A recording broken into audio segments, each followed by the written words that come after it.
Today I wanted to share some of the best actionable advice I've heard on happiness. One great tip right off the bat, which you definitely didn't hear from me: vitamin D.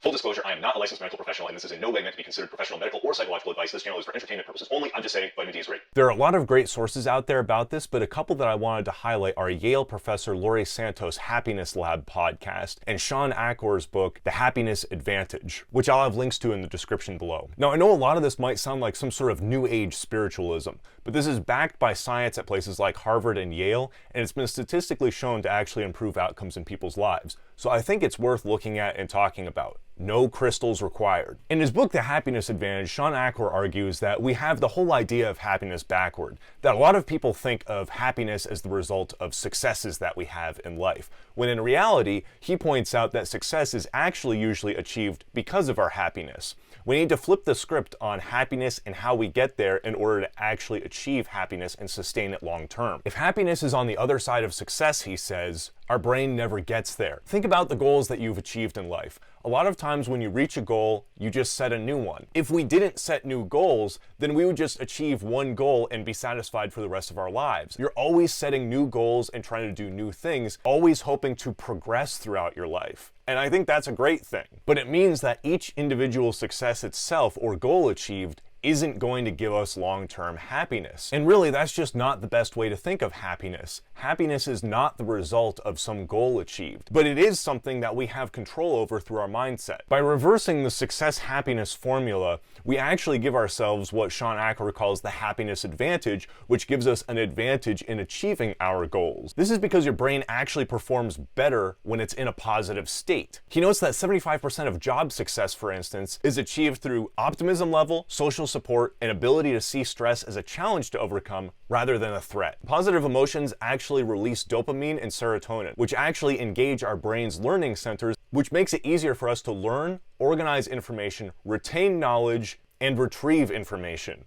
In short, being happy actually makes us smarter. Now, before I get into my new age beliefs, I want to actually talk about some old age beliefs with my boy Marcus Aurelius in his Meditations. One of my favorite quotes from Marcus Aurelius is, "The happiness of your life depends upon the quality of your thoughts." And this is so true. Our life experience really is what our minds make of it. For a lot of people, this can seem absurd or even insulting. The idea that happiness is just a choice and that if you aren't happy, that suggests that maybe you just haven't made that choice seems ridiculous. But in fact, most of our happiness is actually driven by how we respond to the world around us. Environmental factors or our life circumstances absolutely play a role, but it's less than you might actually think, and a lot of times our reactions to what's happening around us are as important or more so than what is actually happening in reality. One idea to keep in mind here is that our brains, due to their limited resources, actually have to devote time to thinking about either positivity or negativity,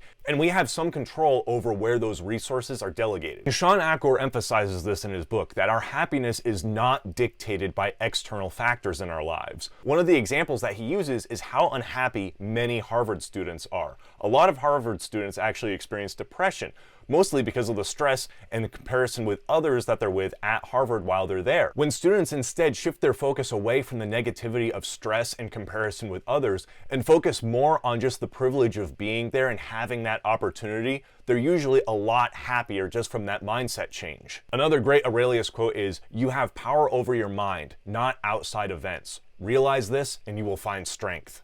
And another Acker quote, "It's not necessarily the reality that shapes us, but the lens through which your brain views the world that shapes your reality." So what does this all mean if happiness is sort of a frame of mind?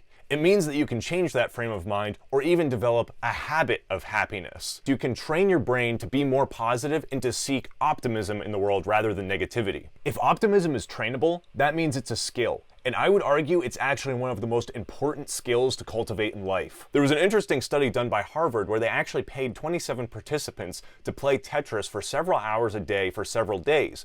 What they found was that even just after a couple of days, the participants started to see everything in the world around them in terms of Tetris. This is now known as the Tetris Effect.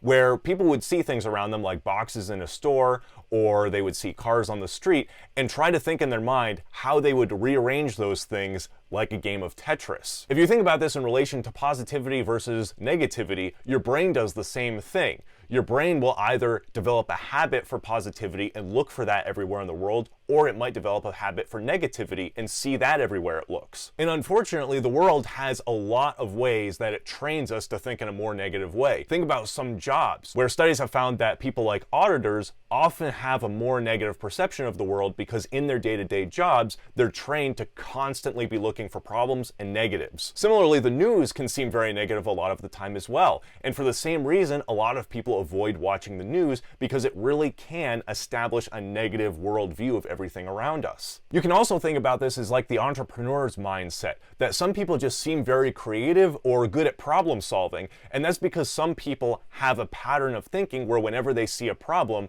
they look for a solution, whereas other people might see a problem and only find annoyance or frustration, which is how I used to feel about everything until I started looking for solutions. And this has had a big impact on my mindset, whereas before I would run into problems and just see it as an annoying frustration that I had to deal with. Whereas now I see opportunities for solutions everywhere, and the world seems like unlimited opportunity. If you train your mind to look for positives in the world instead of negatives, you really can cultivate a habit of optimism through this. And this isn't some sort of spiritual manifesting of well-being, it's really rooted in psychology and how our minds function and build neural networks around pattern behaviors. Our perspectives on life obstacles really are one of the core keys to happiness. Think about how you view obstacles in your life and how that influences your well-being. One of the most powerful ways that we can change our outlook on life is through reframing. Whenever we encounter adversity, our mind has three potential paths. It could just be a neutral reaction to it with no change at all. It could be a negative reaction where our lives actually get worse because of our reaction to that negative event. Or it could be a positive growth experience. Even for negative life experiences, where we can view that adversity as progress or growth towards our future selves. If we can view a negative thing that happened to us as progress or something that maybe turned us in a different direction which eventually had a good outcome in our lives, then we can change our relationship with that negative event and actually make it into a net positive gain in our lives. Think about somebody like Michael Jordan, who didn't make his high school basketball team when he initially tried out for it. He specifically used that event in his life as motivation to do better in the future. He partly credits that event, which he initially considered extremely negative, for his eventual success in life. He turned that negative event into a positive overall for his life. Whenever things happen, our minds also always look to counter facts. And a lot of times this is how things would have been better if this bad thing hadn't happened. Say you go skiing and you break your leg. You might be thinking back to that memory and always thinking, if only that hadn't happened, I would be better off today. Where if you reframe that, you could actually look at it as, I only broke my leg when I could have broken my neck or hit my head when I was skiing. That means that you could have had an even worse outcome. If you look at it more as feeling gratitude that it wasn't worse than it was, then your reframing of that episode is going to dramatically change your perspective of it. The key thing to remember here is that people are not defined by the events that happen to them. They're defined by their reactions to them, and they have control over those reactions. One of the biggest keys to happiness is actually our social networks. Even for introverts like myself, social interaction is extremely important to well-being. Social interaction and social connection is actually about as influential on our health as things like smoking and exercise, and can determine your well-being, and it even impacts our longevity. People who feel isolated and lonely are also 2 to 3 times more likely to be depressed than people who have social bonds in their lives. And social bonds doesn't even necessarily need to be like a close friend or family. It can actually work just by talking to strangers. And for somebody like myself, that seems extremely off-putting. You don't really want to go out and talk to other people. It seems really hard and scary,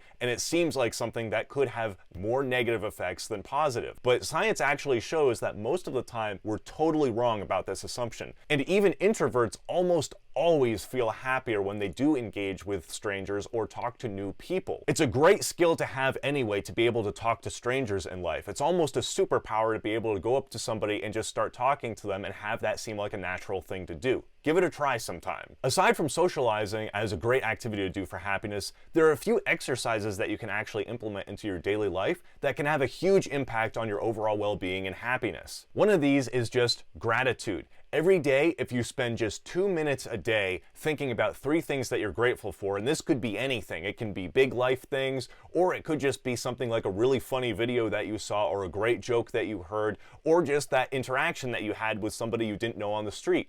Anything like that. Just spend 2 minutes a day thinking about those things in life. And studies have shown that after 21 days of this exercise, people have gone even from being pessimists to being low-grade optimists. And the results actually compound over time. The more that you do this, the more you train your brain to be positive and build optimistic neural networks. It's a great exercise that I highly recommend. If you want to go a little more in depth with it, you can try journaling, which is spending just a couple minutes a day writing down in a journal your thoughts about a great experience that you had. And this can help your brain sort of relive that memory and re-experience that positive event. It's also just great for keeping track of good things that happened in your life. And you can go back and look at those later on and again experience those things and refresh your memory, reinforcing those positive neural networks. Exercise is another huge one, and a lot of people only think about the actual benefit that you get out of exercising, which is great. Exercise is great for your health, and good health is good for positivity and good mindset. But I think one of the most important aspects of exercise, at least in my life, has been that it trains you that your actions matter. It teaches you that what you do in life, your efforts that you invest into things are actually worthwhile, and that you have control over your life. And that's one of the keys to happiness as well, is feeling like you're able to take control of your life. Just remember that your actions matter. You have the power to determine your future and your life experience. Another one here is meditation. A lot of people, myself included, have been very dismissive of meditation as being sort of a spiritual thing that's almost quasi-religious. In reality, meditation can actually have great impacts on our lives just for calming the mind and getting you to focus on the present rather than distracted by everything around us. Distractions are ever present, especially in today's world, and just taking a moment each day to just calm your mind and focus on the present moment can sort of recenter your mind and focus and exclude all of the other distractions and especially negativity that's out there in the world. Just taking a little bit of time to do this each day can be really great for your mental health and give you a new perspective on life. Another thing that you can do is just random acts of kindness. Just go out and do something nice for somebody. This could even be the stranger that you met going out into town. Or it could just be getting your nephew a gift or something. Typically, people are happier when they focus less on themselves and more on others. And acts of kindness is a great way to do that in practice. It's also really simple, and what I really like about it is that it has a ripple effect where, especially if it's somebody you don't know that well, a lot of times they might be inspired to do that as well and reach out to somebody else. And you can have this ripple effect outside of your immediate social network where you're actually spreading positivity beyond just your circle. Now, this last point is going to make a lot of people cringe, and if we haven't gotten new age yet, buckle your seatbelts because we're about to. Or at least it might sound that way. Now, if you absolutely hate this point, make sure to smash that dislike button on the way out. Leave a nasty comment below. Probably just close out of your browser and even delete your cookies so you have no chance of accidentally getting back to this video ever again. Or if you want, you could hit the subscribe button. Your choice. I'm not going to tell you what to do. Here goes. Give yourself permission to be happy. And I know how hokey that sounds, but it's really a thing. The idea that the world is a hard place. It's bad. There's a lot of people experiencing negativity all the time. And this is part of that negative mindset. A lot of people have the feeling that there's so much bad going on out there. Why should I feel happy? Why do I deserve to feel happy when there's so much suffering going on all the time? This is totally natural. I totally get it. But it's actually about the worst perspective you could have. You need to drop that attitude immediately. You need to, dare I say it, yeet that attitude right out the window. Here's why. I actually think of happiness as almost a moral imperative. If we're given this limited opportunity for life on Earth, we should make the most out of it and enjoy it as much as we can. And likewise, we should use our time to make as many other people happy as we can as well. And this actually works due to neural mirroring. Your attitude and actions have a ripple effect on those around you. This is why the random acts of kindness are so great, and just having a social network that you're close with. Your actions and attitudes spread to other people around you. If you're more positive, you are going to project more positivity and make those around you feel happier and more comfortable. Positive, optimistic people tend to set more ambitious goals and strive harder to achieve them. If everybody is happier, they become more productive and spread more happiness and productivity to everybody around them. It's a great effect to have on the world, and it's one of the reasons why I wanted to start this channel, to see who I could spread my message to. So if you've enjoyed this message and you want to see more like it, feel free to subscribe. Again, I'm not going to tell you what to do, at least any more than I just did.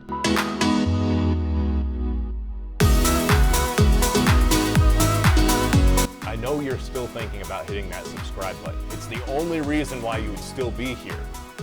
I mean, remember that part in the video where I said hitting the subscribe button is an actionable way to make yourself happy?